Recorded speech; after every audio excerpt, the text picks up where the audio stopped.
Scott, do you need to tell me to tell you what's going on here? Okay. Welcome, everyone. We're here for the organizational meeting of the Grand Haven City Council. We're going to start with oaths of offices.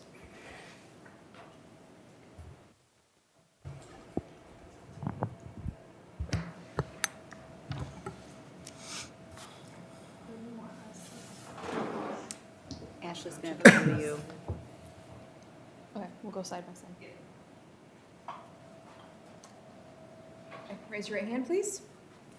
I do solemnly swear or affirm that I'll support the Constitution of the United States and the Constitution of this state, that I will faithfully discharge the duties of mayor in and for the city of Grand Haven, county of Ottawa, and state of Michigan according to the best of my ability. I will. Congratulations. Thank you.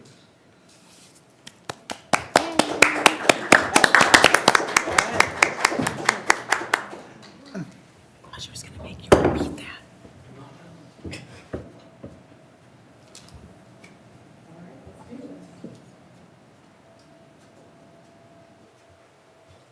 Do it one by one or all together? All together. All together now. All together now. Raise your right hand, please. I do solemnly swear that I will support the Constitution of the United States and the Constitution of this state, and that I will faithfully discharge the duties of City Council Member in and for the City of Grand Haven, County of Ottawa, and State of Michigan according to the best of my ability. I will. Congratulations. Thank you.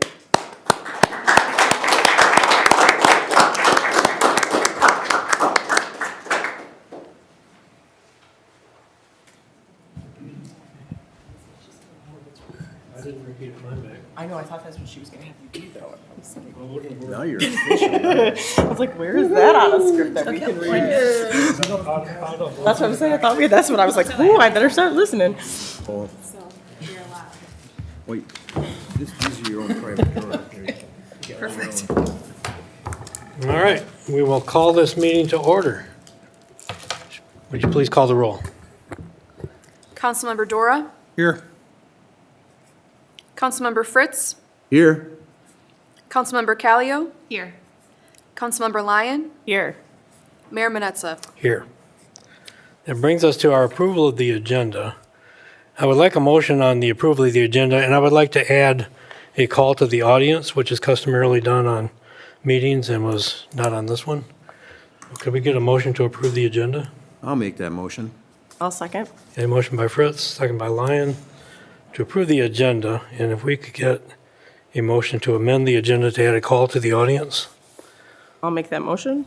Second it. Motion by Lyon, second by Fritz to add call to the audience. Because this is an addition to the agenda, after the fact, it takes a minimum of 4 votes to approve. Would you please call the roll on the amendment? Where in the agenda is the call to the audience being added? It's going to be item number 4.5. Lyon, Yes. Fritz, Yes. Dora, Yes. Callio, Yes. Manetza. Yes. So now we need to approve the amended agenda.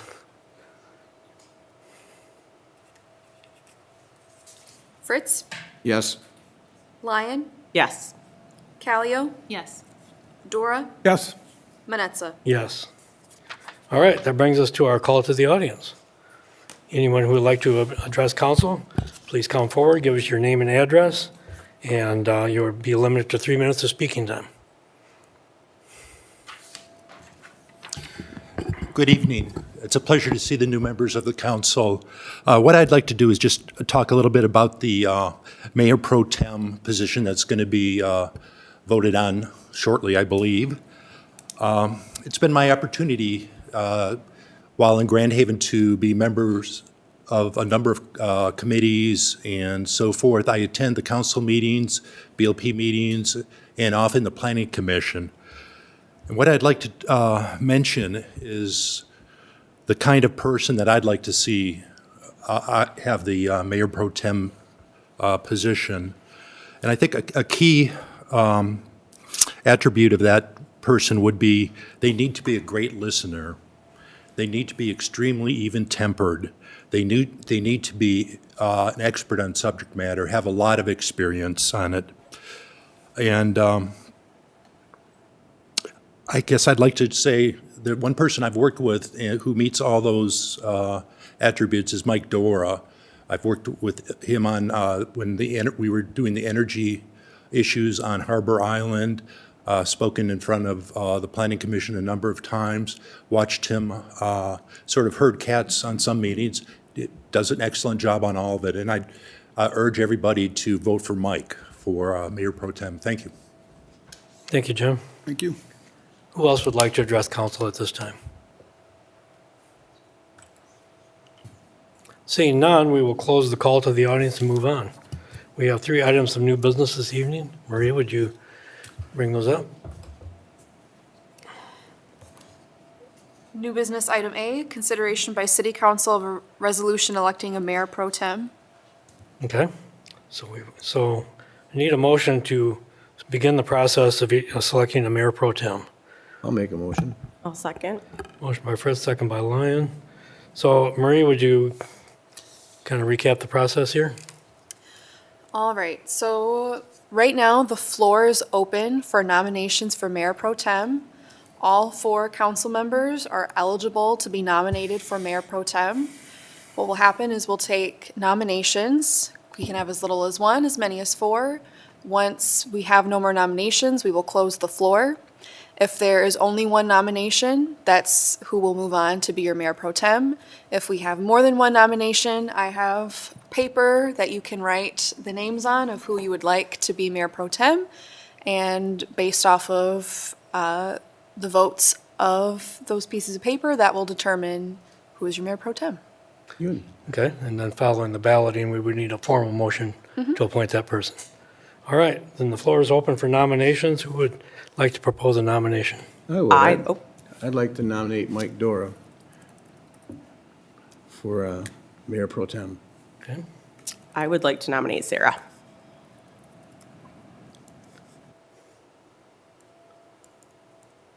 are there any other nominations?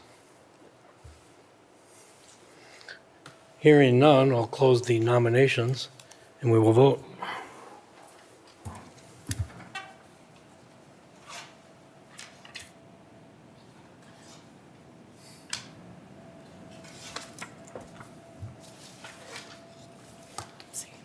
Thank you.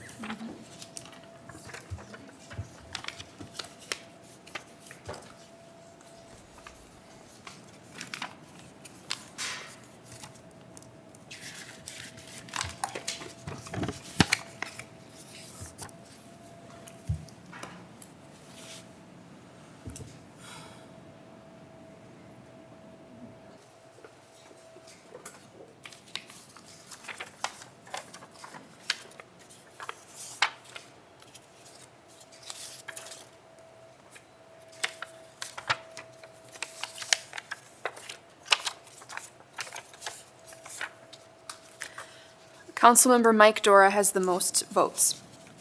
All right, Thank you. so then, following this process, we would be looking for a motion to appoint Mike Dora as the mayor pro tem. I'd like to make a motion to appoint Mike Dora as Mayor Pro Tem. Is there a second? I'll second it. Are there any questions on the motion? Please, would you please call the roll? Fritz, Yes. Dora, Yes. Callio, Yes. Lyon, Yes. Manetza. Yes, thank you. Thank you. Mike Dora is appointed mayor pro tem. Brings us to our next item of business.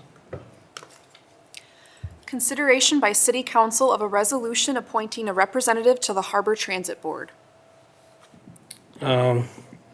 We're a little less formal with this, but I guess I would open the floor for who would like to do this job. I would. I'm going to put my name out there. Okay. Working with the business who works with Harbor Transit very often, we've actually spoken with them about already trying to have a representative on their board. So I think just having all the knowledge and activity that we do with them on a pretty regular basis, I'd love to continue working with them to make that even better. Okay. Are there any other nominations? I'm good. Hearing none, I would ask for a motion to appoint Aaron Lyon to be our representative on the Harbor Transit Board. So moved. And I'll second it. Motion by Dora, second by Fritz. Any questions on the motion? Please call the roll. Dora, Yes. Fritz, Yes. Callio, Yes. Lyon, Yes. Manetza. Yes, thank you.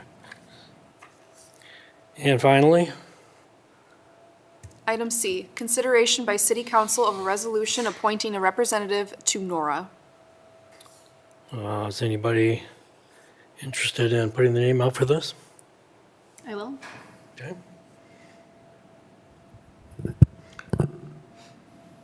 Callio has her name in. Anyone else? Anyone else interested in doing, in being nominated? I work with them currently through another board that I'm on, so if you want to, that's fine. Well, hearing no others, I would entertain a motion to appoint Sarah Callio. I would like to make that motion. And I'll second it. Okay. Motion by Lyon, second by Fritz. Please call the roll. Lyon, Yes. Fritz, Yes. Callio, Yes. Dora, Yes, Manetza. Yes. Okay, then we have an item of discussion. Ashley, do you want to lead on this? Sure. So annually, as part of our budget setting process, which we reviewed with you previously, we do look to host a city council goals or strategy setting session in order to better understand as a staff your priorities for the upcoming fiscal year.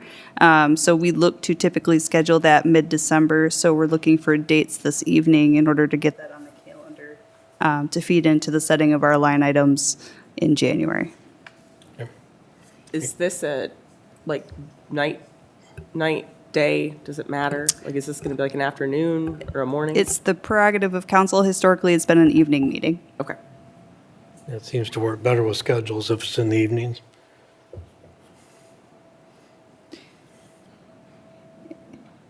I think if there's availability the week of December 8th between meetings, I am not in the country.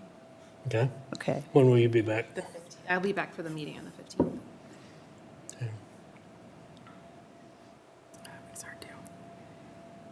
I'm Is it- open the week of the 15th. I was like, does the 17th work for everybody? Wednesday nights seem to be my most available evening. I can make that work. I usually make anything work. It don't matter. Yeah. What else was going on the 17th? Historic Conservation Commission District meeting Is it here? at Well, 5 PM. They'll have to make room for us, won't they? Yeah. So 12:17 works for most people? Everyone? What time? Time. 6 p.m.? 6? Got it. Okay. All right, we'll make that work. That's an important part of the process. And by that time, and you're going to be publishing a citizen survey again. That's coming out very shortly. Yeah, the survey will go out this week, and we'll have the results of that as well as a year in review short presentation prior to your setting of the goals, just to hopefully better inform some decision making. So All right. more to come. Is there any other business for this organizational meeting? If not, I will adjourn this meeting and we will reconvene at 7:30. Thank you. We got lots of time. We did that way too fast, guys.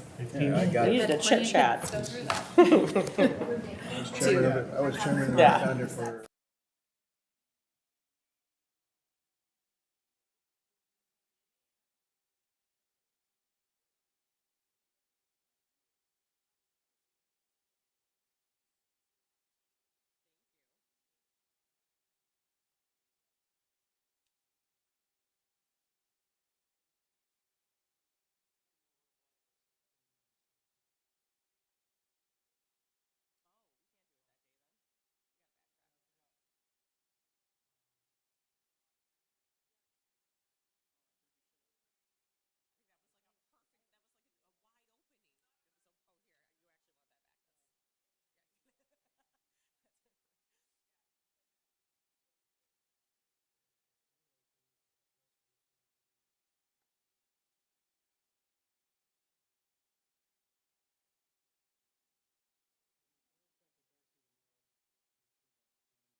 Fritz, Here.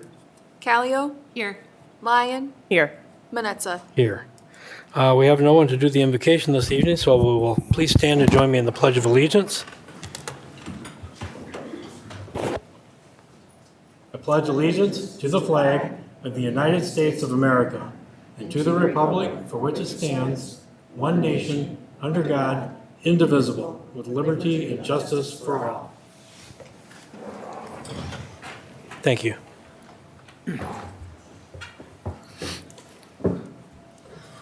We have no appointments or reappointments this evening, so it brings us to the approval of the consent and regular agenda. Can I get a motion?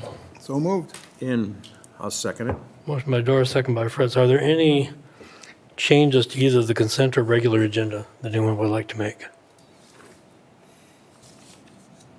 No. Seeing none, then please call the roll. Dora, Yes. Fritz, Yes. Lyon, Yes. Callio. Yes. Manetza. Yes.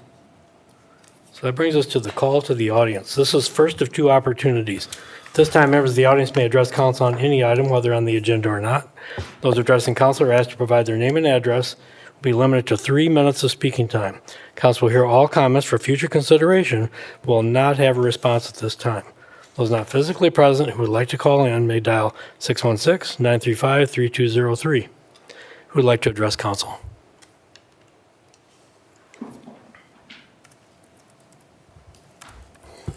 Good evening, Jim Hagan, 400 Lake.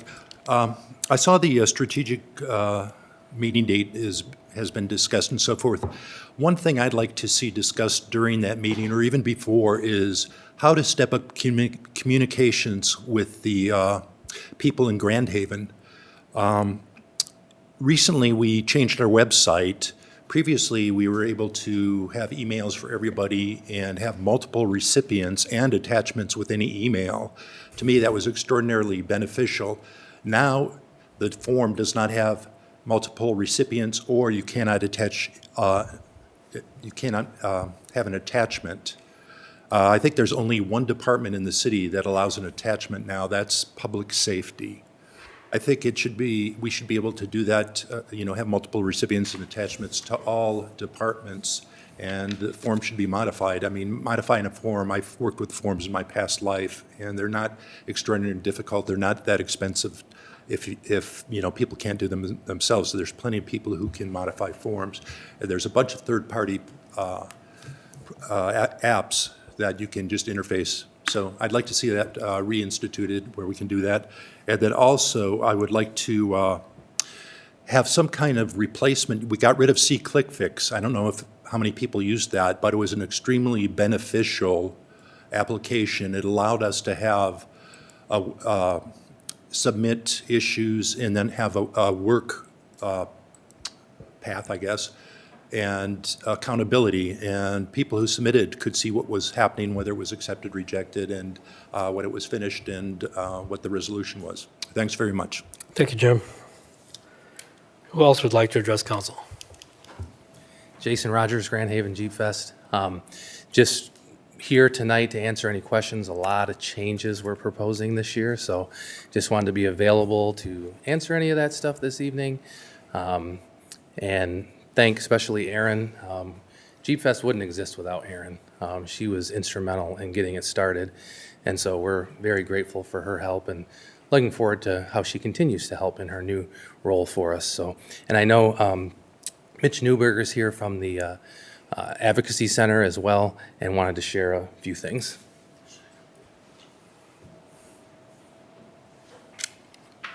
Thank you. Hello. Well, thank you, Jason and Jasmine, and Grand Haven Jeep Fest and this council. I obviously hope this moves forward for the sake of the Children's Advocacy Center. Am I allowed to approach? If you have something, you could give it to the clerk, and To give you. they'll just be two of our distributed to annual us. reports, so you guys can see those and keep those. So I'm Mitch. I'm with the Children's Advocacy Center of Ottawa County, and we serve all of Ottawa County, including obviously Grand Haven. And I just wanted to share a little bit about what we're doing, what we're up to, and how much we rely on community support, especially from fundraisers like Jeep Fest. So by the time of their 18th birthday, about 1 in 10 children will be sexually abused. We exist because of this reality. We started about 25 years ago to address this through intervention, and it has now expanded to prevention as well. Just last year, we reached 19,000 kids in almost all Ottawa County area elementary schools. There were 3 small schools that did not participate in our prevention program. And we served about 750 victims of abuse at our center in Holland. When abuse is reported, we build a team around the child, including law enforcement, child protective services, doctors, therapists, advocates, and prosecuting attorneys.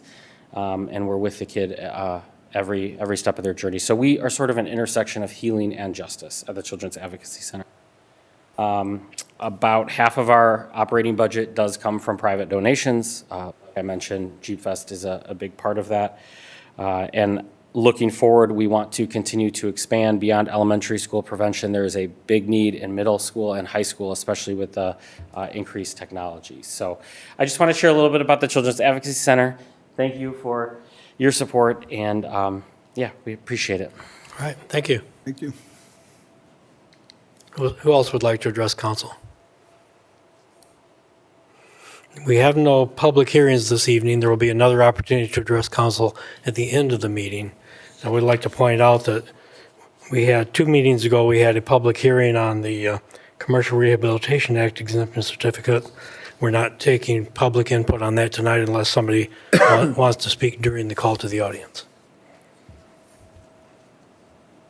Seeing no one coming forward, I'm going to close the call to the audience. That brings us to our presentation. Shandi Papi. Hi there, Shandi Papi, Executive Director with DDA. Thanks for having me this evening.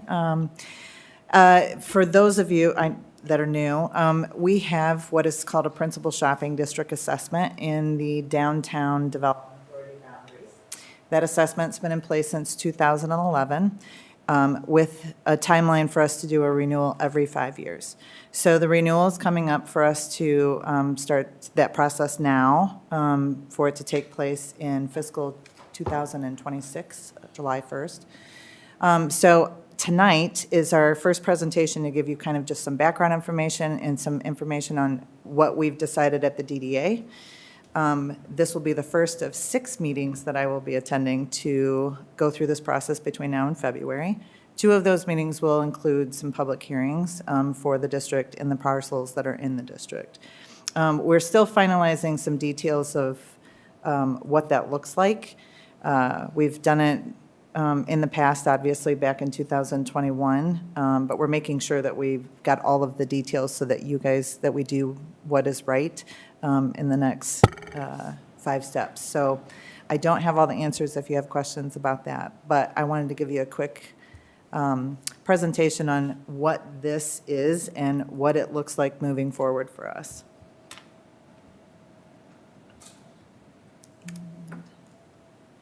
There we go. So the Downtown Development Authority and Grand Haven Main Street is actually 3 organizations in one. Our board oversees the Downtown Development Authority, which was started in 1975. The Accredited Main Street Program, which was established in 2005, and then the Principal Shopping District Assessment, which was established in 2011. All 3 of those are overseen by the board because they all reside in the same district boundaries of the downtown. This is an outline of each of our neighborhoods in that DDA. The highlighted gray parcels are commercial properties that pay into the Principal Shopping District. As you can see, we have very limited funds to operate our organization. $45,000 of the DDA comes from our 2.0 millage, which with Headley has been reduced to 1.5778 on a base value of $28 million. That will not change for us until our TIF bond is paid off in 2035. So that will remain steady or continue to decrease with Headley. And then our PSD funds that come in currently from all property owners is roughly $95,000. And then any additional funds that we need is done through fund development and fundraising efforts. like Wine About Winter is one of our fundraising events that we do. We currently use all of our Principal Shopping District funds for the activities of Main Street committees. We do not use it for staffing or, like our office rent and things like that. So these activities directly affect the businesses that pay into the PSD. So it's events and event marketing, marketing and advertising and public relations, public spaces and beautification, including the flowers, the banners, holiday lighting. We have a fund reserve that we set aside a little bit every year, just in case we have, at the beginning of the 5 years, we take in a lot more in the PSD funds due to property transfers and things like that and billing situations, more so than what we take at the end of the 5 years. So that fund reserve is just to make sure it balances out and we can still have that money year after year. And then we pay for administrative services that we hire the city to do our accounting, our HR, and a variety of other services, our IT, things like that. If we were to hire it out to private firms, it would be considerably higher for us. So we love working with the city in this capacity, but those fees are also paid through Principal Shopping District funds. So you can see kind of the breakdown. The majority of what we use is for marketing and special events. So special events really is falls under the same category. So we're advertising our businesses when we have events. People come downtown or visit our businesses in the downtown area, and we use most of our funds for those activities.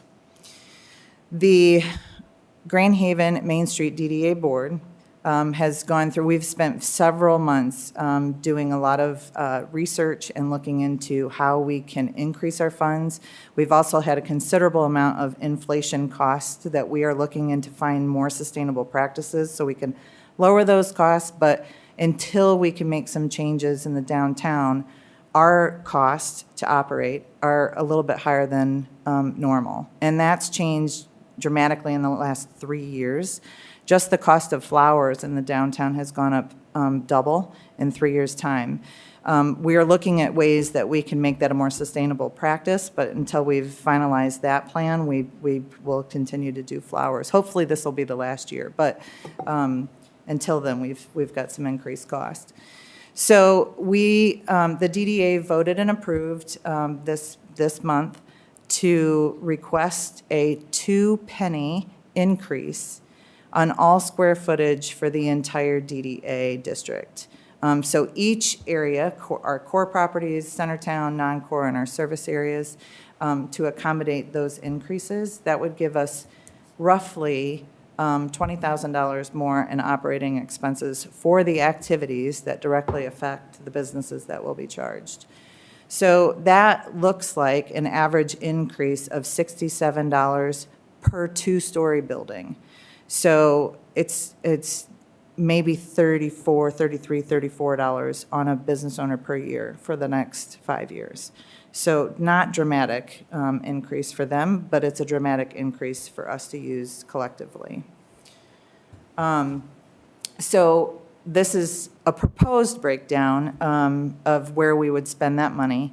The only added, we've added a couple thousand to each category, but we added a new category. So under the Main Street model, we have 4 committees. We have promotions, organization, recruitment and retention, preservation and place. So organization, promotions, and preservation in place have all received funds to kind of take care of the activities that they do. So events, marketing, branding, and beautification. But we've added $4,000 to org and recruitment and retention, so that we can fund the activities that we would like to do there as well, including business education, including the activities and the things that we're doing down in the first block. As you guys know, Kids Night has been very successful in the first block, and we've not really had the funds from our PSD to support that, so this would help us to support that. Also, in 2011, when this was initially passed, a portion of the administrative fees were used for administrative assistant. Since then, all of that money has come out of fundraising to have an administrative assistant. We have not had an administrative assistant since 2020, and I would love to have an assistant. We've got a lot of big projects that are coming to downtown and coming to the district, and I think we can just do a lot more for our businesses if we have that. So we've kind of allocated a portion of some of these funds to pay for a portion of an administrative assistant's salary there. This is not final. This is a very fluid budget. The budget, it's been done in the past where it seems very rigid, but it's really not. As times change, and it's changed considerably since 2020, we can look at this budget every year in February and March and change it as needed with some flexibility in where we need to focus so that we're best serving the businesses in our district. So this is just a proposed look at how we're going to accommodate or break down those funds when they come in, but we'll probably finalize where these funds go and what we budget for come February. And as you can see, it's very similar, but it's a little bit more even on the administrative side than it is on the marketing side. And we can change that if we need to. This is what the budget looked like. I know this is very small print for those in the audience or those at home, but this was what was budgeted for the fund use since 2011. It's kind of hard to break down where it's actually been spent, but the reality is that it almost lines up identically with how it was budgeted over the years. So the DDA has been very responsible in how they've spent that money and making sure that they're spending it where they're asked to spend it. We have a new website. We didn't do that in 2021, but we did do it in 2023. And those funds were used there. We've consistently spent in marketing. Marketing has changed a lot. You may know this. A lot of people used to market in print and a variety of other things. Now digital advertising is very popular, so we've got some adjustments to make. So we're no longer doing TV advertising, but we are getting people on the radio and doing things like Main Street Spotlight every Thursday on WGHN and a variety of other different things. So it's very flexible on how we spend it, but we've been consistent in where we spend it. So we spend it in our advertising, we spend it on our events, we spend it, in our landscaping and beautification. We also spend it in our administrative expenses. So this helps support events for a downtown. A lot of these events, unfortunately, no longer happen, but we're consistently trying to find new events that draw traffic to the downtown. We've had some really great things that have happened over the years. Wine About Winter is one of our most successful events. Sidewalk sales is typically our highest sales event for our retailers, surprisingly. I think a lot of people think Christmas is, but it's actually sidewalk sales. Bones About Town is a new event for us that's been very successful. And then first block events like yoga in the morning. We've also done a lot of work on beautification in the district. We have pollinator pocket gardens along Franklin Avenue. We have new banners that distinguish each neighborhood and their areas. This came with our new branding that we received from National Main Street. We are working on our flower beds. We've been able to support historic preservation for events for like the celebration of the 100th anniversary of Cold Tipple. And then we, along with grants and donation, we were able to get new holiday lighting for our flower beds for downtown. And then our continued success of the banner program to hang banners throughout the community. We have new branding, like I said, that we received from National Main Street, but we've been able to use it to really establish a lot of programs that we have and do the advertising that we've been working on. So we have our new Tote Club days. We've been giving out totes for many years, but now we can attach this to an event. and everybody's walking around with tote clubs that have our name on it. New cornhole boards for the first block that we were able to secure with, to advertise our district. And then a variety of different advertising that we've done in magazines and digital advertising online. So thank you so much for letting me present to you tonight. If you have any questions, I'm happy to take on some questions. Anyone have any questions or comments for Shandi? I have a couple. Go ahead. The person that was on the committee, so I probably should have less. How has the response been so far from the Actually, DDA really district? great. We have not, we met with the downtown merchants group. We also met with the Centertown group, and we've had no negative feedback whatsoever. There has been some, people want to know more about where we're going to spend that. Like I said, we will talk more budget items and maybe change those allocations come February. But there's been no negative feedback about the 2-penny increase whatsoever. I have not heard a thing, so. That's great. It's good to have the support. Something else came up, and I can't remember if it was at the meeting last time or just in a conversation. Is there a way to update our documentation so that, like, when the hotel is done, when projects like Peerless are done, they actually get roped in before the next 5-year period happens, so that so the PSD can grow quicker than waiting for the, because the hotel's going to be done in 27. The next PSD won't happen until 2031. Yes, so we've worked really hard. Dana and I have actually met with the assessors, the county assessor's office. She's double-checked with the city attorney to figure out how to do that. So between 21 and now, we've had some properties that were missed. So moving forward, we know part of the public hearing or the 6-step process is that you will approve the roll, which is all the parcels and all of the properties that are going to be current for the 26 renewal of this. So in 27, what we'll probably have to do is every time there's a new property or a new development that increases the square footage, we will have to come to city council and approve those properties to be added to the roll. So there would just be a public hearing for those properties. So you won't be reapproving the entire district, you won't be reapproving the entire roll, you'll just be reapproving those properties. And we'll do a public hearing for those properties. And we probably come just once a year to do that.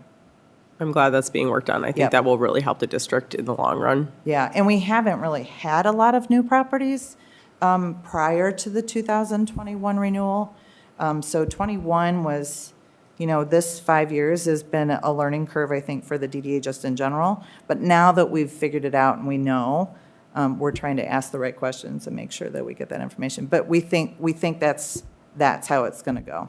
Great. I mean, with the hotel here, the growth in Centertown that's going to be coming, that's exciting. And Yeah. hopefully it'll be a good benefit Yeah, to the DDA. absolutely. Anything else? No? Okay. Thank you so much. Thank you. Yeah, thank you for the presentation and everything that you've been doing to get this up and going, and including everyone, so appreciate it. Thanks. I just want to say thank you, Shanti. When I first came in 2011, I think it was, I was kind of hesitant back then. But after seeing what has been going on and how it's prospered and made it downtown a little bit more vibrant in all the shopping districts, and what you've done to them and make it so much better, it's definitely been a big asset for us. And seeing what you have done and what the plans to go even bigger and better is even better yet for me, I like to see. So I want to say thank you for all your hard work, and thank you for the presentation. And I'm pretty much in support of it. Just got to see where the numbers come out and how you do it, but that's good. Thank you. Thanks. Yeah, and of course, I sit on the DDA board, so I've been watching the process. And like Mike, I was here in 2011 and forever renewal since. As far as the 2-cent increase and future properties coming along, one of the things about the 5-year period was the stability that it offered, that doing this every 5 years, you could kind of set your budgets and figure things out in advance, and that it helped. But then, and for 10 of those 15 years, there was very little growth in the downtown, so it was fine. But this isn't responsive to inflation because it's based on square footage rather than property value. Yes. So asking for a bump in the rate there's only 2 ways that the income from the PSD can grow. One is through larger buildings, and the other is through bump the rate. And it's a small bump, and I don't think that'll be a big burden. Obviously, everybody has burdens, and that it's never welcome, but it'd be put to good use. The other piece, and you know, I appreciate Aaron bringing this up, was about what do you do about new properties coming along? Right. Yeah, I think we'd be hesitant to completely reopen the roll and start this process and do it all over again every couple of years. Probably you'd lose the stability, and it would draw a lot more questions. But if we can do it building by building, maybe once a year, look at where we're at and just add them to the roll. Because otherwise, the assessment roll is static. You adopt it for its term. It doesn't change no matter what. If a building burns down, they still get assessed. New building gets built, they don't. It is what it is. So that's kind of the way it was designed to be. But having the flexibility, since we're now in a growing stage in our downtown, it'll be helpful going forward. And hopefully, as new development comes online, we won't need another bump in rates in the future, but we'll see what it looks like. We've had a lot of inflation in the past 2 or 3 years, and this clearly hasn't kept up. And even your regular 2 mil, which is now 1.6 mil, Right. that declines every year by 1 or 2% because of Headley. And there again, it can't grow because you're tied into a baseline value. So we're very limited locally in how we raise funds. This is one of those ways we can do it for the DDA, and we all want a healthy, vibrant downtown. Right. So, good work. I appreciate all that. And I think that, the process will continue from here. I think the next step is for the city manager to order a survey and study, and then we'll have to and then we'll have a public hearing, and then we'll tell her to proceed and get an assessment roll. There are 5 steps beyond this. And every time we do an assessment, we have the same 5 steps. For those interested, they're in Chapter 10 of the Charter. Yeah. It's all spelled out. So, well, thank you for your presentation, for the thoroughness of it, for everything you're doing at the DDA. Thank you. And I think that things are looking good. Thanks. Okay. Appreciate it. Any other comments or questions? Okay, thank you. So there was no action for us this evening. It was just the presentation. That brings us to our consent agenda. Marie, would you please read that? Item A, approve the bills memo in the amount of $1,217,058.11. Item B, approve the 2026 City Council meeting schedule. Item C, authorize the city manager to submit a Michigan Lighthouse Assistance Program grant application in the amount of $60,000, provide matching funds in the amount of $60,000 to be reimbursed by the Grand Haven Lighthouse Conservancy, and authorize expenditures in the amount of at least $120,000 for inner lighthouse improvements. And item D, approve the itemized bid proposal from Wagner Enterprise of Troy, Michigan to refurbish and reline the interior surface of 5 fiberglass chemical storage tanks at the Northwest Ottawa Water Systems water filtration plant in the budgeted not to exceed amount of $157,522.68. Okay, can I get a motion on the consent agenda? So moved? Motion by Fritz, second by Callio. Any comments or questions on any item here? We actually got to see the tanks that we're going to refurbish when Eric gave us a tour of the water treatment plant. Okay. You're fine with refurbishing. Yep, That's the water we drink, isn't it? yes, it Yes. is. Good work on that. I noticed there are no minutes in the consent agenda. Will they be coming at our next meeting? Okay. All right, can you call the roll, please? Fritz, Yes. Callio, Yes. Dora, Yes, Lyon, Yes. Manetza. Yes. Brings us to our first item of new business. Would you please read that? Item A, consideration by City Council of a resolution to approve a Commercial Rehabilitation Act exemption certificate at 1445 Columbus Street, parcel number 70-03-21-477-017, with the legal description of lots 22, 23, and 24 CORLS ADD pursuant to Public Act 210 of 2005 as amended. The Brownfield/EDC Board recommends approval and Administration recommends approval. Can I get a motion on this? So moved? second. Motion by Fritz, second by Dora. Dana, would you like to bring us up to date on this? Yes, thank you, Mayor. Good evening, Council. So before you is a second part in a multi-step process to potentially approve a rehabilitation exemption certificate for property at 1445 Columbus on the east side of the city. We have a developer that is looking to remove 2 existing buildings and construct a multi-story building with 45 residential units, housing units, a mix of studios, 1 and 2-bedroom apartments. We held a public hearing in October to consider the abatement request for this project, and we had no comments at that time. But during that discussion, there were some questions from City Council that we then ensured we followed up on. One of those was related to the budget. We did have a third-party reviewer look at the project leading up to that public hearing process, and they had indicated that while there was a but-for need exemplified in that project, meaning that the incentive was indeed looked at as necessary in order for the project to be viable, financially viable, they wanted us to take another look at ensuring that we had a tailored budget for this particular project. So we did follow up with the developer. We ensured that what they had submitted aligned with the actual budget of the project. We were able to verify that information, and so we're bringing it back to you for consideration. Also, the initial certificate request was for a 10-year abatement request, but based on communications with the developer and Plant Moran and the EDC and BRA board, that abatement will actually be instead, you should be considering it for 8 years with an estimate of roughly $638,000. But I should note that as an estimate, the taxes would be frozen for that, potentially that 8-year period, and we don't know over the lifespan of that exactly what that total amount will be. But again, I just want to clarify that that's for an 8-year term. I do want to highlight, and I highlighted in the memo, that the project does meet our economic incentive policy in a number of ways, including our master plan goals to broaden housing options across all price points for our residents throughout the city, and significantly redeveloping or revitalizing an underused site. This is an exciting project for the east side of the city, and we do have the developer here this evening. Peter Olazuk is here if City Council has any additional questions for the developer. All right, thank you. Peter, would you like to make a comment?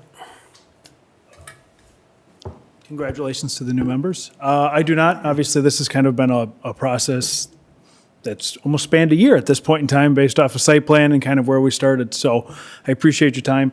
Obviously, all the help from the city and the staff. Plant Moran obviously did a very thorough audit of everything on this project. So obviously, hopefully this is successful this evening and we can kick this thing off and ideally get it done in 2027 spring. So here to answer any questions you might have or give you a puzzled look if needed. So Okay, well, make yourself available then.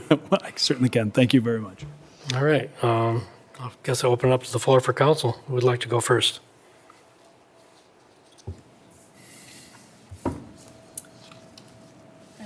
Jumping in at once. Jump right in. So I would be remiss if I didn't talk about my concerns about tax abatements for projects that don't include more, let's call it workforce-priced housing. I think that you just mentioned, Dana, that we are looking at, that this fits one of the requirements that we're looking for in our economic development as far as having different pricing. But really, it's functioning within a lot of the apartments that we currently have. I'm a little confused, I think, on the budget part of it. So the budget that we still received in the packet is based on the Plant Moran description and saying that this seems like a but-for consideration. However, it's based on a different geographic location and a different budget. I can clarify that. So in the Plant Moran report, yes, they did include a note saying this was a comp, basically project was, and I'm summarizing or paraphrasing, that they would ask us to go back and make sure that we get final draft budget numbers from the project, from the developer. And we did receive those, so it was put in the packet within line with the exemption request, but it was dated October 22nd, so that was an updated budget from what Plant Moran saw. Those numbers did align with what Plant Moran saw, and when we spoke, staff spoke with Plant Moran previously, they did indicate that given the experience of the developer, that they're a builder, that they didn't anticipate really the numbers to change, but because it was a comp project, they encouraged us to make sure that we had something that was looked at again and that was specific to this project. And so that's what the developers resubmitted to us, which did align with what was in the report. So there wasn't a change, which Plant Moran did indicate that they didn't expect really much of a change, if any at all, just given the experience of the developer and the project. Okay. And again, my concern is that I guess when we are asking for, tax abatements, and my first question is always, what value does this bring to the city? I'm very concerned that if we don't find, if not this project, when? If not this property, what property will be ones that would be more workforce cost aligned? The city is very limited in its property. And the pricing of this is, I think what I saw was, is it $1,400 for a studio, up to $1,900 for 2-bedroom? That seems cost prohibitive for a lot of the people that we're considering, that need housing. So, and it's a double-edged sword because, first of all, I absolutely say, when you're doing a business, ask for anything because you should. It's our job as city officials to understand how that fits in with our larger scope. So there is no issue with you asking for a tax abatement. I just think that if we are not really diligent about looking for other ways to be able to develop in this town without giving away proceeds from an additional tax base, particularly when we just asked the people of the city to approve, and they generously did a 2 mil for our public safety, I think it's a big ask. The other part of it is that because you're a developer who's knowledgeable and has done many projects, I'm assuming that you wouldn't roll the dice on this to say this is the only way this is feasible. I would love to have seen if there was other more creative options besides asking for a tax abatement, particularly to get to a $1,900 2-bedroom, so. If I might just real quick, just to give a little bit of clarity on kind of your affordability or attainability. In Ottawa County, 80% AMI is actually $1,500, almost $1,500 a month in rent. So to say it's not actually like the objective of attainable housing, I don't think that's a fair and safe assessment based off of what Ottawa County's metrics are in today's day and age. So just wanted to provide some clarity there. Completely appreciate your opinion, but just to kind of provide some context in regards to cost of living relative to kind of the county, so. And I very much appreciate that. And I was looking at the Housing Next document that we were all at that meeting. And I really do believe that we are all trying to figure out this very complex problem. This is not unique to this city. This is not unique to this municipality. And there is a huge need for the $1,200 and under properties. And that is all through Ottawa County. And when we see that there just isn't hitting that price point in this area, my very big concern is, if not this property, what? And so that's my big concerns with this item. Okay. Who else? I supported this presentation in the housing at the planning commission level. I thought it was an excellent idea. We all are well aware that entry-level housing in Grand Haven basically doesn't exist, or workforce. It is just not here. Every time something comes on the market, it goes for thousands and thousands of dollars more than sometimes even the listing price. So I looked at this as a way to kind of make up for a lack of some of that. The hesitation that I had, somewhat similar to yours, it's great to have your taxes frozen for 10 years or 8 years in this particular case. However, the city doesn't get to freeze their expenses or their employees' wages or any of the associated costs with doing business as a city for the next 8 to 10 years. So as our costs increase and this tax stays the same, pretty soon you have a huge void that the money has to come from somewhere. That's our job, I guess, to figure out where it's going to come from. But I would hate to lose a project like this because of that. So I'm going to support it this time around. And I'm hesitant to support a lot of these because, like I said, the money to make up the difference has to come from someplace. So there doesn't seem to be another vehicle of which we could use at the present moment, I don't believe. Yeah, I'd like to reiterate what both of you guys have said, and I sat down with Pete last week and talked, and I mean, one of the things I first said was when this project very first came before planning, when it came before everybody, we were talking about workforce housing and the hope that that's what this would be. I don't know how people can afford rent in our town right now. It's really, really hard. And I am one of those people, as that's been brought up before, that is, I work for a nonprofit, right? I'm not bringing home a lot of money. I'm one of those people that needs this available. And you probably wouldn't think that. So I'm very much wanting opportunities for lower rent housing in our community. I also am super excited to see something like this come to the east side. Super excited to see more housing come to the east side, and within walking distance of a lot of great places. I love that. So I'm excited for the project. I wish we could work toward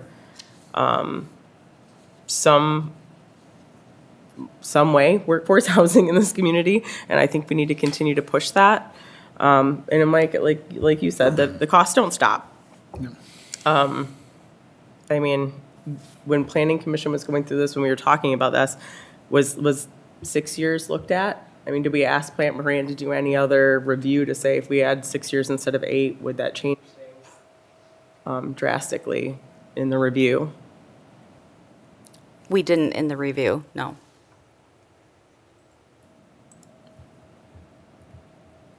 I'm good. You're good? Mike? You're right. Housing is a very difficult situation in Grand Haven. I've seen that people buy houses in my neighborhood for $300,000 and some thousand dollars to tear it down and build another house for at least $700,000 to $1 million. So it's atrocious. But the thing is, trying to get housing that's affordable. I grew up in the north end of town down here, and my parents, I tell you what, they scrapped for everything they got. And housing, I think my dad paid $11,000 for his house back in 1950 something. And so, but it's still, you go out there now and buy a house that you think would go for 150 to 200,000, and all of a sudden you're outbidded. It's $350,000. The little house next door to me, it just went for over $300,000. It's a small little house. I mean, it's small. Housing in Grand Haven is very difficult. You can't, I think having a complex with more housing over on the east side and bringing in more people over there and making it more vibrant, I think it's a good idea. I'm going to support this, but that's one of the tools that they have to use to get to the point where they can make it viable. Otherwise, if you went on there without any support, the rent would be even higher yet, I would, because the cost of materials, everything is really high today. So I'm in favor of it, but you're right, money's got to come somewhere. And I'd like to see the East End, I'd like to see it be a little bit more vibrant, I'd like to see some more people there, and if we can take the opportunity to do that, let's move forward with it. We're not going to change the values of our property here. I mean, face it, we live in a very unique area that our property values are very stable. Back when we had a downturn, I think we were the only second place in the state that didn't really have a big major. The only place that was better than us was Traverse City. So it tells us something that we're in a very unique area, and to get housing that's affordable, we need to reach out to our neighbors, Spring Lake, Grand Haven Township, the ones who have all these large mass areas that they can afford to put in some smaller stuff. You know, they can put that in there so people can live here and enjoy it, but it's very difficult right now. Cost, everything is so expensive, so, but I'm going to move forward with this. I'm going to say yes to it. All right, and of course, Mike and I sit on the EDC board, so we looked at this in early October. This is when we realized that it really is an 8-year request, not 10. So if we go forward with this, we'll have to amend this to specify the 8 years because it's not in this motion, but it is important. It's in the nature of incentives that we look at a project, decide whether or not this project will do good for the city, whether it's worth the city participating in any way. And we look for the but-for condition. We had Plant Moran do the analysis and say, well, if without the incentive, it's unlikely to proceed. Without the incentive, getting financing would be tough. It would be expensive to build, and it either wouldn't happen or it wouldn't happen within the parameters that we think. And in order to preserve the proposal as made to us, the incentive becomes important. In fact, it becomes a qualifying condition for it to move forward. That's the idea behind the Plant Moran study, is to identify whether or not whether or not there's a very high likelihood that the project would fall through and nothing would happen there. If nothing happens there, then of course the taxes remain exactly where they are now. And even though our costs go up, there's no extra money to be made on taxes. With the frozen taxes for 8 years, it doesn't go down, but it doesn't go up. And the demand for services is higher. But at the end of that 8 years, it suddenly jumps. Suddenly all that value goes on the tax roll. And so by being patient for that to come forward, then we do realize that. And we've seen this happen a few times where incentives have rolled off from properties, and we've suddenly seen income from that, increased income that had been abated is suddenly in full force. So eventually it does pay for itself. In the meantime, yes, there's less money coming in than might have been, but not less than we're getting today. So that's the gamble you take, is that if you think that building housing of any sort is worth doing, here's a project. And if you think that better to let it potentially not happen, then you don't do the incentive. My experience with housing, a couple of things. One is that I've always been told that we need housing at all these price points, and that by having it at all price points, that helps to preserve some of the affordability of some of the existing stock, because now there's more housing to go around. And so some of the people who might be in housing which is cheaper now is less likely to inflate rapidly because there's more availability. That's part of the supply and demand of housing. It's not going to be workforce housing per se, it'll be market rate. Market rate on the east end is lower than market rate here in the downtown area. So there's a difference in what market rate means depending on location. So I think that the project has a lot of merit to the city. It does meet some of our goals as far as promoting housing within the city and promote some vitality on the east end of town, which is something we've also been looking for a while now. As far as the larger question of what do we do about housing in this town, it's a big question. It's something we've been grappling with for years. This particular project isn't the answer to that. It's just the answer to some housing would be added to the city. It wouldn't be necessarily targeted to any particular group other than whoever can afford this. Years ago, we had a neighborhood housing services department, and we let that go. And that helped people stay in their homes. That helped people get grants and helped people get repairs and got them counseling on how to do budgets and such. And we cultivated that over several years. And that helped about 1,000 people stay in their homes in this town. And we let that go. Maybe we ought to take another look at how do we do those kinds of services, whether it's ourselves or in partnership with others. So there's other things we can do with housing. The Grand Haven Community Land Trust was formed to build the Robinson Landing development down by the airport. That built housing, which is, a portion of it is at least nominally workforce. It's aimed at that 80% AMI. And that is because we retain ownership of the land and sell the structure. The structure they can buy for less because they aren't buying the land. They didn't develop it. It's basic housing, nothing fancy. But we were able to fill those. We had 16 houses like that for sale. We got 200 applications for them. And so the need is tremendous for that housing. This project isn't that either. I think that if we want to pursue projects like that, we need to look around and study that and find a way to do it.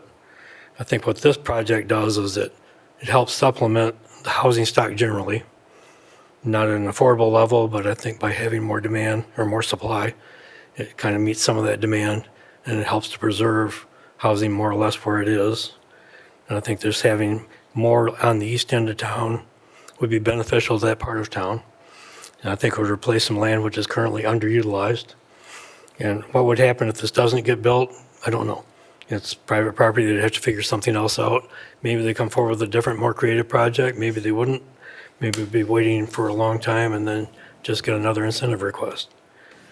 Personally, I think this is the kind of thing that incentives are intended to do, to enable someone to cover some of their costs. They don't receive benefit from this unless they create value. We never, with an abatement, we never collect taxes and turn them back. We just don't collect them in the first place. We just collect on the base value. So it's entirely up to them to create their own benefit here. The estimated benefit is based on the project going forward and having the value that's estimated. The city doesn't write them a check for anything. That's kind of the way it is. Yes, we will forego some income. We will get a project which isn't specifically workforce housing, but it is housing. And I think that we have a local builder, a local developer who is experienced working in this market, who has done good work in the past. So for those reasons, I lean toward this. I understand you can't do this forever. There are limits within our incentive policy as to how many of these we would grant, how far we would go with this before the city is really committing itself to a point that it's a problem as far as income. We aren't there yet. Some of our other income has grown, either because the property value is going up or because of other properties coming off from incentives. Not a lot of that has happened, but some has. And that will continue to happen over time. So where does the money come from? Some of it comes from those things. Some of the past investments that have been made start to pay off. So in the course of the next 8 years, some of that will happen. Some of it will just be inflationary. Some of it will be waiting for the money. In the long run, I think if you play the long game here, this is the right thing to do. So that's why I look at it. I was asked by one of our constituents to verify that this project will not include short-term rentals. They're not allowed in this district. It wasn't a part of their approval. It's not on the table and wouldn't be unless zoning drastically changed. So that's something that we would not be subsidizing. It would be long-term rentals. I think that covers everything I wanted to say about this. I would open it up to any further comments that anyone would like to make. If anyone would like to ask more questions, we can do that, or if anything else from staff that we need to hear. Any other thoughts? Good.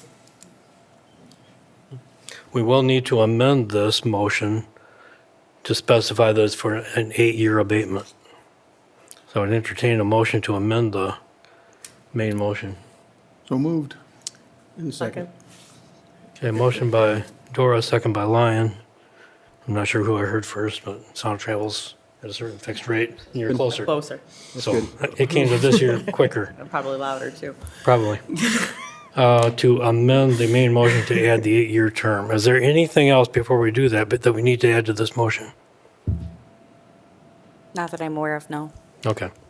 There's no possibility of adding any kind of caps to this benefit because it really is just foregoing taxes based on whatever value it happens to achieve.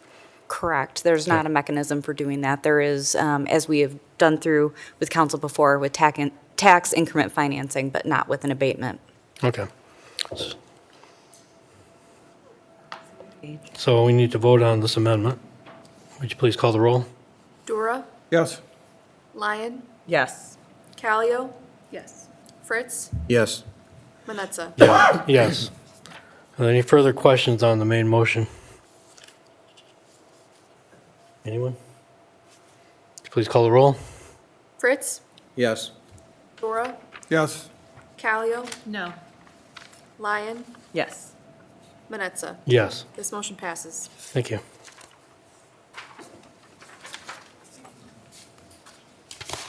All right, make us proud. Next item, please. Item B, consideration by City Council of a resolution to approve the relocation and expansion of the Grand Haven Jeep Fest event to be hosted at Harbor Island on August 14th and 15th, 2026, and to host a kickoff party downtown on August 13th, 2026. The Parks and Recreation Board recommends approval, and Administration recommends approval. Can I get a motion? So moved. Second. Motion by Fritz, second by Lyon. Brian, you gonna explain this one? Yes, sir. Good evening, City Council. Welcome, new members. Brian Jarose, Waterfront Events Manager. Grand Haven Jeep Fest has been a consistently growing event here in town and continues to bring in larger crowds. Due to downtown limitations and the unavailability of Chinook Pier moving forward, Jeep Fest organizers and city staff were pressed to find a new home for the expanding festival. After many meetings and effort from both sides, Jeep Fest is requesting a week-long rental of Harbor Island to allow for setup, 2 days of festival, and a very thorough cleanup. The selected festival dates are Friday, August 14th and Saturday, August 15th. These dates were selected for scheduling with other festivals, along with the seasonal stability of the ground at Harbor Island, among others. The festival will be in the green space of Harbor Island, where Feast of the Strawberry Moon is held, and then also where the soccer fields were once set up. New to Harbor Island will be the constructed obstacle course on the gravel lot, which is Overflow Lot 2. Expanded vendor and display areas, organized parking, food trucks, and evening concerts using the city's showmobile. One of the main considerations Jeep Fest had with the Public Works Department was restoration of Harbor Island after the festival. Jeep Fest has been a really great partner so far in committing to getting that place back to the way it was when they found it, just like all of our events. Several of their key sponsors are excavation and landscaping companies, and between them and our Public Works departments, we're very confident we'll get that back to exactly how it was beforehand. Jeep Fest is also requesting approval for a Thursday night kickoff party downtown on Washington Avenue from 1st to 3rd Street on August 13th. The event remains a nonprofit and will again raise funds for the Children's Advocacy Center of Ottawa County. This expansion and relocation is a large logistical undertaking and will not be possible without the great efforts and input from city staff, Public Works, Public Safety, the MSDDA, and Jeep Fest organizers. Jason with Jeep Fest is present tonight and will help me answer any questions you may have. All right. Questions, comments? What's the kickoff on Thursday look like?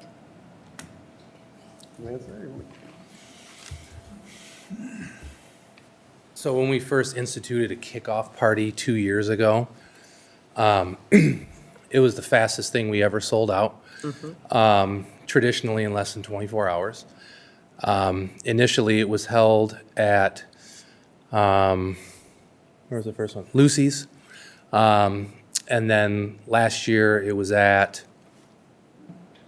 an event center, 707. And the desire has always been from people, we need more space, we all want to come to that. The fact that we draw people from largely outside of this area, they want to be able to do things outside of just whatever we offer on a particular day. But also, to limit it to one restaurant is always hard too, because who do you favor? Well, you don't want to do that. So it seemed like it would be reasonable if the streets were already going to be closed the next 2 days. In talking with public safety, they were like, well, we'd rather set it up at 5 p.m. the day before than at 5 a.m. on Friday. It creates a captive audience for that area. It's already a social district. And now, instead of favoring one particular entity or one restaurant, everyone on Washington benefits because all the attendees can go to anyone they want or multiples during those 2 or 3 hours. They can go to all the different stores that evening as opposed to just maybe visiting them for a few minutes while they're here for Jeep Fest. So that was kind of the thought process behind it. Because we're always looking for ways to benefit more people, more businesses, more things. How can we drive more people to spend money here? And all those locales are locally owned. It's not an Applebee's or anything like that. So that was really the goal. And we didn't ever want to leave the downtown area, but it's just not big enough. That's a good problem to have. But we still want to keep the attachment some way, somehow. So that was the goal. I appreciate you being so cognizant into, with moving it to Harbor Island, that there probably will be a few less people coming downtown, even though with the number of people that are probably expected, that may not be true. We might be lucky enough to have way more people downtown with this increased, number of spectators and people participating. Will Jeeps be set up on that day, or will it just be pedestrians? So you'll still have to pay to come to it. And the parking spots will be for people who pay to attend. Okay. So it will still be full of Jeeps on Thursday night. Cool. And to respond to your, hopefully people still come downtown, we are working with Harbor Transit to offer free shuttle service during the event on Friday and Saturday to everyone who parks out there. We still want them to come downtown. We still will have our scavenger hunt that involves all the businesses downtown. And we want them to stay at our event, obviously, but not to have to pay for a ride. Just every half hour, Harbor Transit's going to be here. Hop on, go downtown, do your scavenger hunt, shop, do all those things that are going to be available, and then come back and spend more money with us. So hopefully it still moves people to visit those areas and allow us to, in turn, we have to cap it at 300, 350 Jeeps that can register. Obviously more come, because I think it was 2 years ago, we exceeded well over 10,000 people that came, 15,000 people that came. But out there, we can put 900 or 1,000 a day on Harbor Island. So exponential growth, hopefully. I'm really excited, and I appreciate all the thought you've put into it to still include the downtown and the rest of the city as a scavenger hunt too. Thank you. Yeah, I appreciate your enthusiasm and willingness to come back again this year. Yeah. And hopefully for many years to come. Yeah. I'm sure the DDA appreciates you spreading the wealth, so to say, around the entire downtown area instead of just picking one individual place. Right. And I also support that very much as well. So thank you for your time and your efforts, and look forward to seeing you down there and possibly again next year. Thank you. Comment? Well, I just want to say thank you. I tell you what, it turned out, what a great event we had last year. My grandkids went down there and had such a great time watching them jump over all the obstacle course, I call it. Even watching the Jeeps get stuck on top up there and have to pull them down. They were just ecstatic to watch them do that. So I'm glad to see you come back, and I'm also looking forward to hoping that people will come downtown and do. It's a good event, so thank you so very much. Anything? Just thank you. I think it's an exceptional event for our city, and I really like the Harbor Transit portion of that. I think that's very smart. I apologize for not knowing this, but I'm assuming that it's still is it a free event then to attend on Harbor Island? Yes and no. Okay. So if you want to park on Harbor Island, you have to register your Jeep. Okay. And we are Jeep exclusive. We do discriminate. So you can't have like a Chevy Blazer or a Ford Bronco. We just don't allow it. So that you do have to pay to do that. Now, if you live in the community or you hear about it and you want to come, you can walk into it 100%. You can find another place where Harbor Transit stops and hop on and ride down there. Obviously there's not a ton of public parking close to the island, and so we recognize that maybe that we won't have as many people that just hear about it last minute and like want to check it out.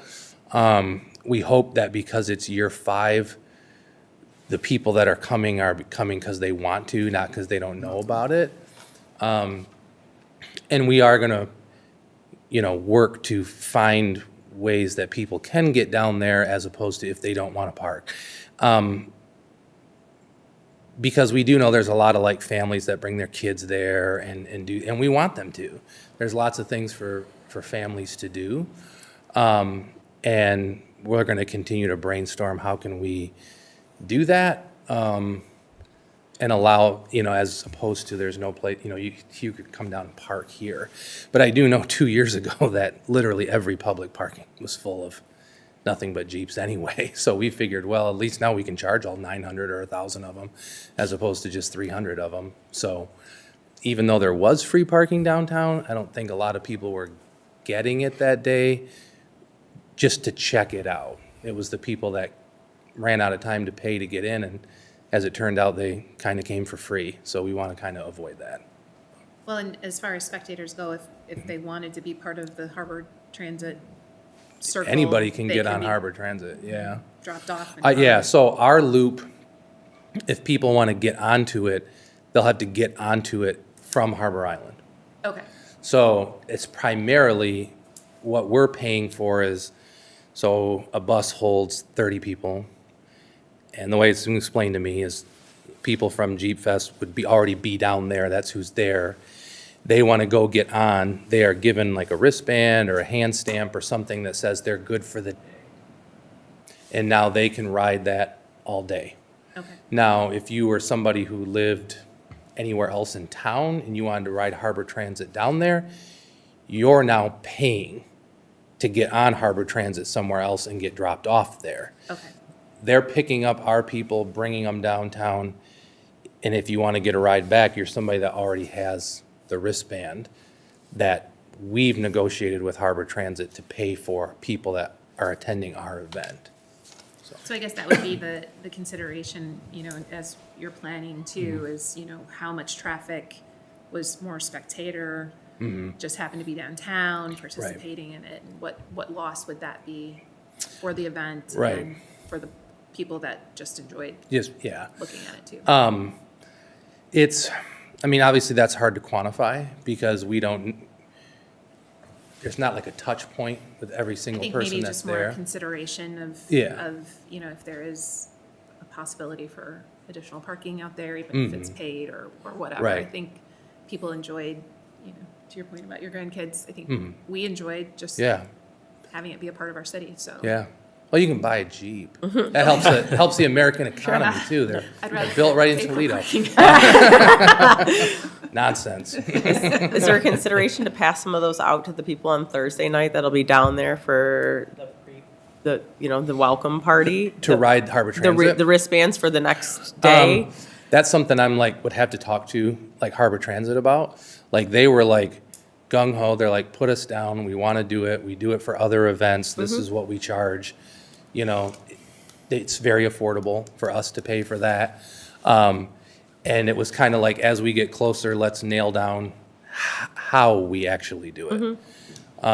They had suggestions of how they'd done it for other things, but they're if this is your first time doing this, we may do it this year and say we could have done better by doing it this way next year. Sure. So I'm open to any and all suggestions they have because it's something we've never offered. So Well, I'll look forward to talking to them on Wednesday night at our first meeting. absolutely.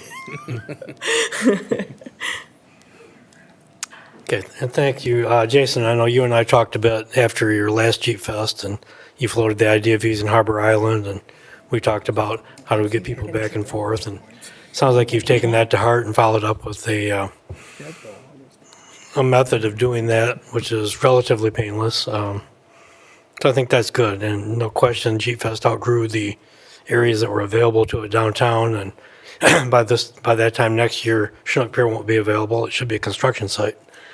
And so moving to Harbor Island gives you plenty of room.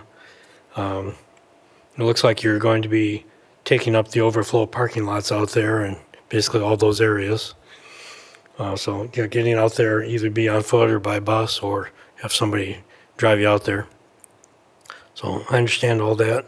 I think it's good. It's good, creative. It's a way to pivot from a growing event that's outgrown the spaces it had, but still brings a lot of value to the community.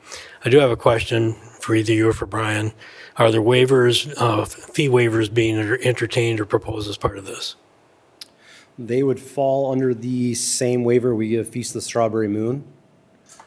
I want to say it's, yeah, they'd be getting the same rate, which is 10% of the total days, and then the nonprofit deduction. Okay. They would be eligible for that, Mayor. So that's up to a $500 discount on nonprofit. And they have historically been granted that $500 rebate. So I would anticipate that's what the request So the would $500 would be based on a resident or a nonprofit? Correct. Or a resident, which is a nonprofit? Resident or a nonprofit, Both, yep. either or can qualify Okay. for it. Quite often that'll be mentioned in the motion about whether or not there are waivers being requested. That way we know that that's part of our motion. So we'll just understand that it is. Yeah. But I think that this is good. I think it's been a good festival. I like the fact you moved it to August. I think that'll be, not you, but Jason. I'm looking at you, talking to Jason. I think that'll be a good transition also. So, and I do like, as Aaron said, I like the fact that you're keeping downtown as part of it, because I think that was a pretty critical piece of this festival from the city's perspective. All right, any other questions? Anyone? Please call the roll. Fritz, Yes. Lyon, Yes. Callio, Yes. Dora, Yes. Manetza. Yes, thank you. Next item, please. Item C, consideration by City Council of a resolution to approve the expansion of the Winterfest event to include a fireworks presentation on Saturday, January 24th, 2026, from Lynn Sherwood Waterfront Stadium. The Parks and Recreation Board recommends approval and administration recommends approval. Okay, can I get a motion? So moved? Second. Motion by Fritz, second by Lyon. Brian? Winterfest has submitted a recurring special event application for 2026. The festival will run January 22nd through January 25th, with the main activities on Saturday, January 24th. As in previous years, the event will utilize Mulligan's Hollow and the Harborfront parking lot.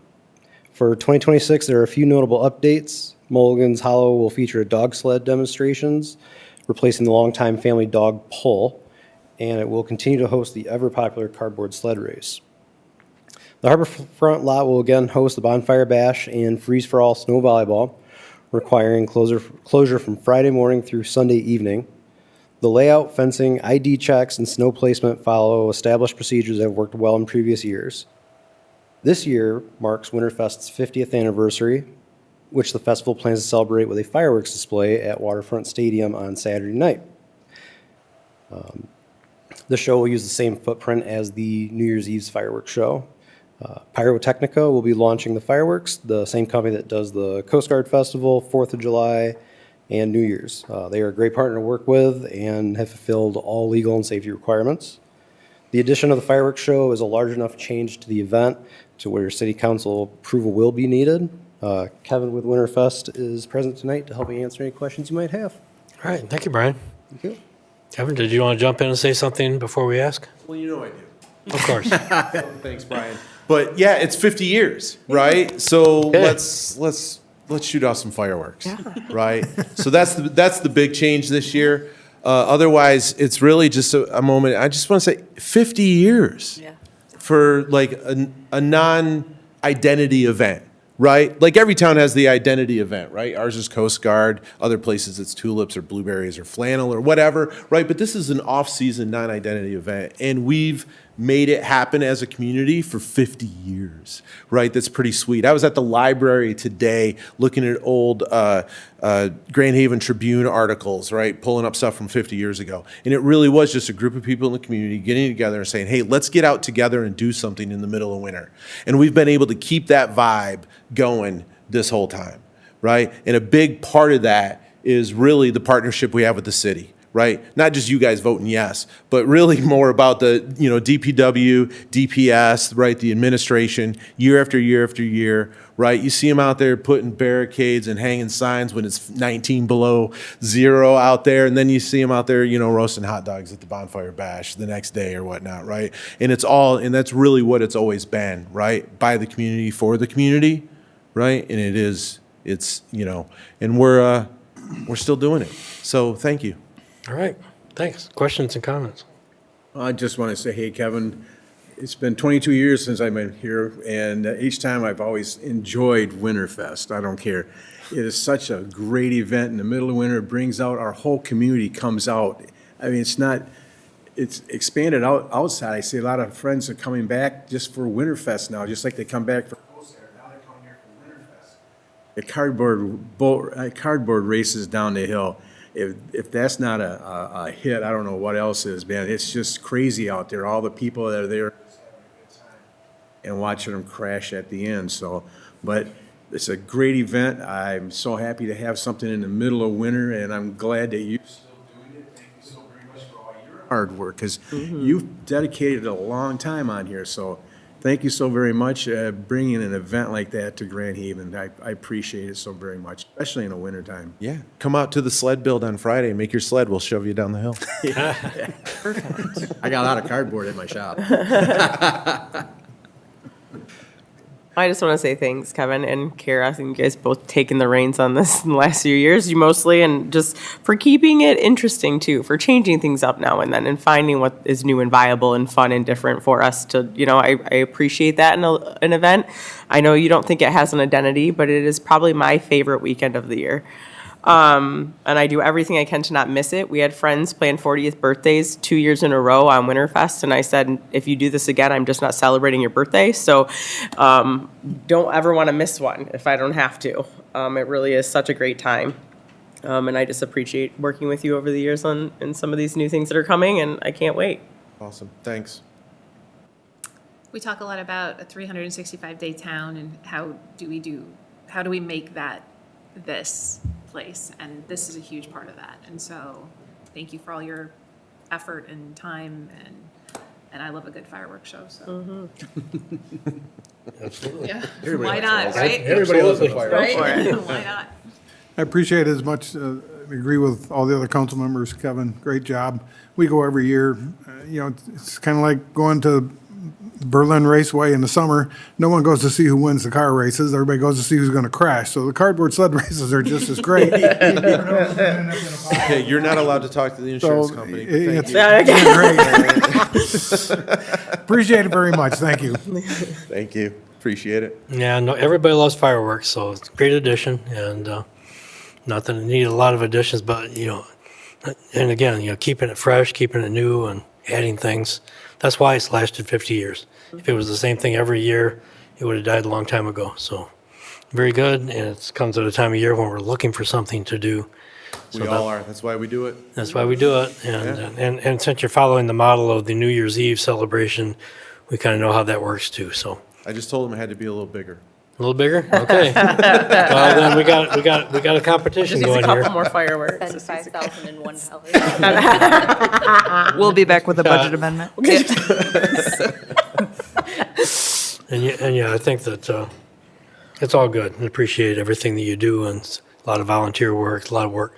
Putting on any event, whether it's this, Jeep Fest, or any of the others, people don't appreciate how much behind-the-scenes work goes into it, how many people are involved, how hard it is to pull all the pieces together, from city staff to the volunteers to everything. And the people just go there for a good time, and they get it, so good work. It's awesome. So, Thank you. Great. any other comments or questions? Please call the roll. Fritz, Yes. Lyon, Yes. Dora, Yes. Calio, Yes. Manetza. Yes. Last item, please. Item D, consideration by City Council of a resolution to approve the fiscal year 2025-26 fee schedule amendment 2, effective January 1, 2026 through June 30, 2026. Administration recommends approval. Can I get a motion on this? Emotion. Second. Motion by Callio, second by Fritz. Actually, you want to explain what the fee adjustment is? Sure. Or should we make Emily stand up? I can spare Emily and she can cover any gaps if needed. But so there are just a few different fees within our fee schedule that we look to bring to you for consideration outside of our budget process because they tend to be more seasonal in nature. So that allows us a more or just an adequate amount of time to communicate that to our users in a more timely fashion so they know what to expect and anticipate. So the amendment to the fee schedule that's before you this evening is in two parts. One, to the airport hangar rental fees. So that includes our typical annual increase, but however, we also were notified that we are not permitted, due to federal grant regulations and requirements, to have a resident and non-resident rental rate. So we are looking to just model the non-resident fee. And as I said, with that small annual increase included or reflected in that as well. And then the second piece to the amendment of the fee schedule is removing the trolley rental services, as we no longer offer those in-house. Okay, so the trolleys are gone? Yeah, we were down to the one remaining recycled trolley, and it became to a point where it wasn't passing inspections through the state, and the cost to repair the trolley exceeded any ROI that we would see from rental fees. Okay. Any comments or questions? Is the airport board typically involved in this rate setting or no? I don't believe They they did have They did typically. discuss this at the airport board meeting, that they Yeah. were not allowed to have two rates. The regulation was brought forward by Yeah. the So they- airport board. Airport board meeting pointed out to us that they had to unify the rates into a single rate as far as where the rate is. I don't know if the airport board set that, or if our airport board manager was involved, or if it was city hall staff. Emily may be able to chime in, but I believe that was a recommendation by city staff. Okay. Emily Green, Finance Director. Actually, that recommendation comes from Tom Manderscheid, the airport manager. He's our airport. Or Now, is his title airport- manager or liaison? I guess What is his title now? Director. Coordinator? Wise man? Coordinator. Extraordinaire. Yeah, extraordinary. Yes. So those, the fee increases generally come from Tom during the budget, Okay. during the budget season. How do our fees compare to others around us, Muskegon, Holland, other airports of our size I in our think area? Tom looks at that when he puts together the fee schedule. Okay, great. So we will, of course, we'll get another look at this in the budget process, but this would take effect now, correct? Correct. And then we don't want to ask people to push the trolleys, so we're going to stop using them? Yeah, ideally. Okay. Other comments, questions? Call the roll? Callio, Yes. Fritz, Yes. Dora, Yes. Lyon, Yes. Manetza. Yes. That concludes our new business for the evening. It brings us to report by city council. At this point in time, each council member can make report, make a comment, anything you want to say. Who'd I'll like to start. go first? I usually do anyways, but I'll start. You often do, but not always. There's no Tigers to talk about right now, except for school did win the Cy Young Award, so that's a good thing. But also, I want to say, I welcome all my new members here tonight. I really appreciate it. Looking forward to having a good year, or a couple of years actually, be together, so that's going to be a great time. So I'm looking forward to it, and thank you so very much for stepping up and being a part of the city and donating your time, because it's a lot of work it comes involved, and you'll see that as you go along, but it comes and goes. But there's times we all have good times, then sometimes you're gonna be, but you know what? When you leave here, leave it here, don't take it home with you. That's what my whole thing is, that no matter what happens behind this desk, when you walk out that door, you're still the same person. You just go out there and just enjoy yourself. But thank you for stepping up and being here, all of you. I really appreciate it. I'm the only one that didn't have to get sworn in tonight, so that's kind of a strange event. So, but yeah, it was good though. I'm looking forward to it. I'm happy to see all these smiley faces, and it's really good to see. So, have a great time. Thank Looking you. forward to it. Thank you, Mike. Any comments? Well, Anything thank you'd like you. to say? Yeah, thank you. Glad to be here. Excited to see what we can do in the next few years. All right, thank you. Thanks. Aaron, I'm anything? also super glad to be here. I want to say congratulations to our girls rugby team for winning states. I played rugby at Grand Valley for a few semesters and loved every minute of it. And I'm just very proud of what they've accomplished in a short time of that team existing. So just really, really proud, and also very excited about Light Night on Friday. I just can't believe we're here already. Oh, wow. I can't, like, that kicks off the holiday season for me, and just, it feels like it snuck up. Time flies when you're having fun, doesn't it? Yeah. No, I'm glad to be back. I want to thank all the residents who put their support behind, coming up with a council that I think we can work together and do some great things in the next couple of years for me, 4 years for you. Glad to be part of it and look forward to working with everyone and getting down to business. I want to say too, welcome everyone. It's exciting to me. We have a good balanced board. We have all different perspectives, all different ways of thinking and different approaches to problems, and that makes us stronger. So I think that's going to be great going forward. And I think that we off to a good start tonight. And I'm always open to comments and criticisms. If anybody says, hey, you missed something here, don't be afraid to speak up. Same. The only other thing I wanted to mention, our own Larry Burns sent me an email recently about a big tree nomination that he made on behalf of the city for the big elm tree down here on Washington. The giant elm tree. It turns out that he had folks come out. I think this is from I'm not sure what organization this is. But it's a statewide thing, and some botanical group that tracks big trees. And apparently there's a competition for this, so people turn these things in. We had somebody come out and measure our big elm tree, the one down here. In fact, we recently treated it to try to forestall it getting Dutch elm disease, trying to make sure we take care of it. It turns out that it's 110 feet tall, 162 inches in girth, 97-foot crown spread on it. It scores as the 12th largest elm tree in the state of Michigan. Wow. And so that's they only published the top 10, but they said if a couple of those other ones died, then we'll be in the top 10. So I think that's Yeah, but pretty we're cut out for special, it. and the fact that we treasure our trees, we spend money to maintain our trees, and then we happen to have one that's done that well for a species that is so threatened. And it's something to be really proud of, and I appreciate Larry bringing this up and putting us up for this kind of recognition, and I think that's just really special. So great work. No, thanks for sharing that. Yeah. Can I say one more thing? Sure.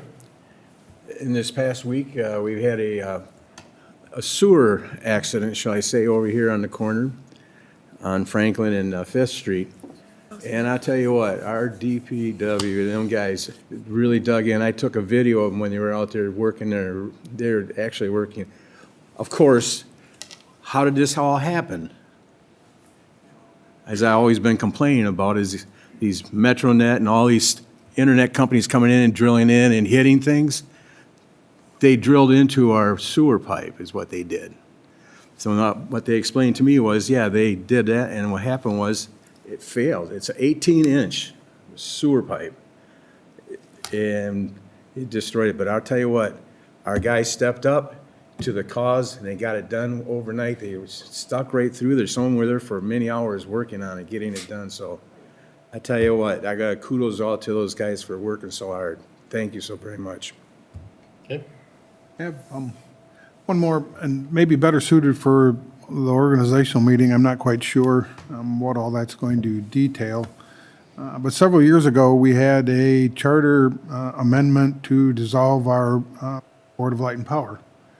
The citizens of Grand Haven voted on a rather large scale to keep our Board of Light and Power. Previous to that charter amendment, in the 2 years I was on council, we had sort of regular meetings joint meetings between city council and the BLP.